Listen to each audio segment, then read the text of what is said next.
The top story, of course, today is the Delhi's Municipal Corporation of Dangal, as it is being called, because it's not just about council, which, of course, has direct governance issues for Delhi residents. It's also about, many would call, a sort of a semi-final for 2024 as well.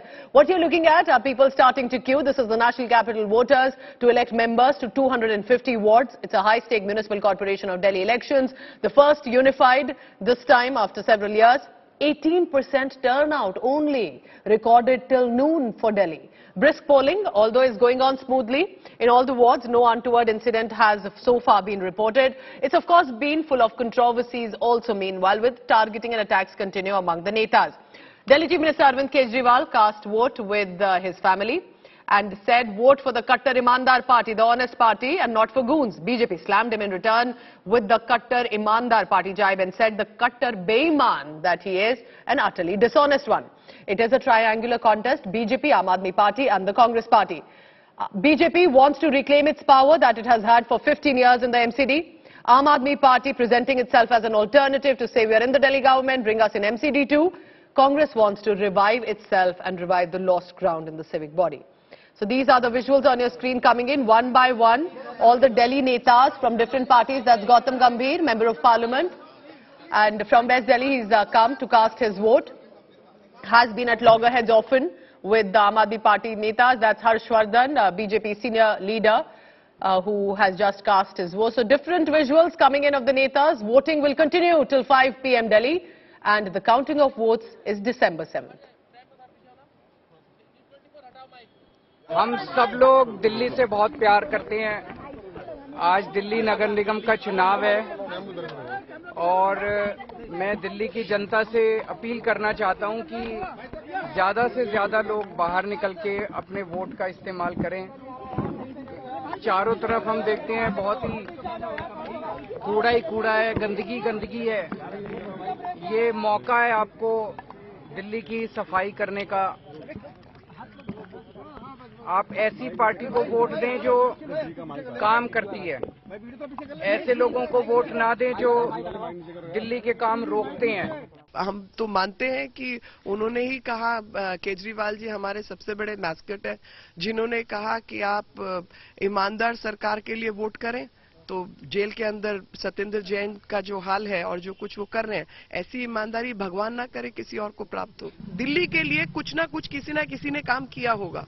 इन्होंने दिल्ली के लिए कोई काम नहीं किया है और दिल्ली को केवल एक सक्शन पंप की तरीके से इस्तेमाल करने का काम किया है, ताकि दिल्ली के रिसोर्सेज को ले जाकर पूरी देश दुनिया में अपना चेहरा चमकाकर राष्ट्रीय नेता घोषित हो सके।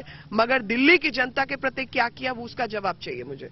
ये चुनाव नगर निगम का, गलियों का, नालियों का, सफाई का, कूड़े के ढेरों का, पार्कों का, इन सब चीजों का चुनाव है। तो मेरा सभी लोगों से, सभी मतदाताओं से यही अपील है कि इस चुनाव के अंदर कैंडिडेट को देखें और कैंडिडेट्स को देख करके कौन उनका सबसे ज्यादा काम कर सकता है, उसके आधार के ऊपर वोट दें। कर रहे हैं केजरीवाल जी को दिल्ली की जनता ने विधानसभा में जिम्मेदारी दी थी दिल्ली की सरकार के लिए, तो वहां स्कूल, अस्पताल, बिजली, इस सब के जो मुद्दे हैं, बसेस, इन पर लोगों ने केजरीवाल जी का काम देखा है। लोगों को ये समझ है कि एमसीडी का मेन काम है साफ सफाई करना, एमसीडी का मेन काम है गलियां बनवाना, एमसीडी का मेन काम है अंदर की गलियों की व्यवस्था रखना, वहां आवारा पशु न घूमे, दुकानदार ठीक से ईमानदारी से अपना काम कर सकें, उनको कोई हैरेसमेंट ना हो, लोकल एरिया का पार्कों का डेवलपमेंट होता रहे। तो लोगों को अब से समझ हो गई है और आज मुझे पूरी उम्मीद है कि सब लोग मिलके इसी पर अपना निर्णय देंगे कि हम 15 साल से झेल रहे हैं, अब हमें गंदी दिल्ली नहीं देखनी। लेकिन ऐसा तो नहीं है, 15 साल से भाजपा भी सत्ता में रही है, उनके तमाम बड़े नेता भी दिल्ली में प्रचार करने के लिए पहुंचे, उससे आपको नुकसान तो नहीं होगा? पर उनके पास कुछ था नहीं, मतलब उनसे जनता पूछती थी कि भाई 15 साल में आपने कूड़ा साफ क्यों नहीं किया, ये कूड़े के पहाड़ इतने क्यों बढ़ गए, तो कोई जवाब नहीं होता था उनके पास में। वो इधर उधर की गालियां देके निकल जाते थे लोगों को, दूसरे लोगों को। देखिए, 15 साल से एनसीडी में भारतीय जनता पार्टी की सरकार है और अब लोग तंग आ गए हैं दिल्ली में जो जितना कूड़ा है, तो इसलिए दिल्ली वालों ने अपना मन बना लिया कि एक ऐसी पार्टी को लाएंगे जो साफ सफाई करेगी, एक ईमानदार पार्टी को लाएंगे, एक काम करने वाली पार्टी को लाएंगे, ना कि काम रोकने वाली पार्टी को। आम आदमी पार्टी को मैं क्या कहूंगा, अभी उन्होंने जो क्लेम्स करने थे कर दिए, बाकी दिल्ली की जनता जो है वो तय करेगी। आफ्टर ऑल आजकल के जो पॉलिटिकल डिस्कोर्स में उसमें people make all kinds of claims.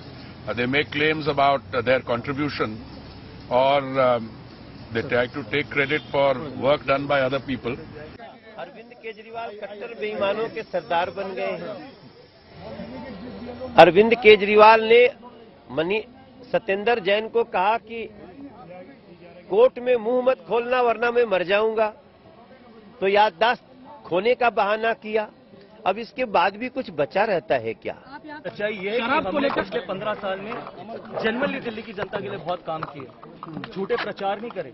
Dengue से लड़ाई एनसीडी लड़ती है और उसका भी श्रेय दिल्ली के मुख्यमंत्री. लेकिन आम आदमी पार्टी सफाई का मुद्दा बना 8 साल से एक बार ही नहीं गए लैंडफिल और कहते हैं कि वो लैंडफिल खत्म करें.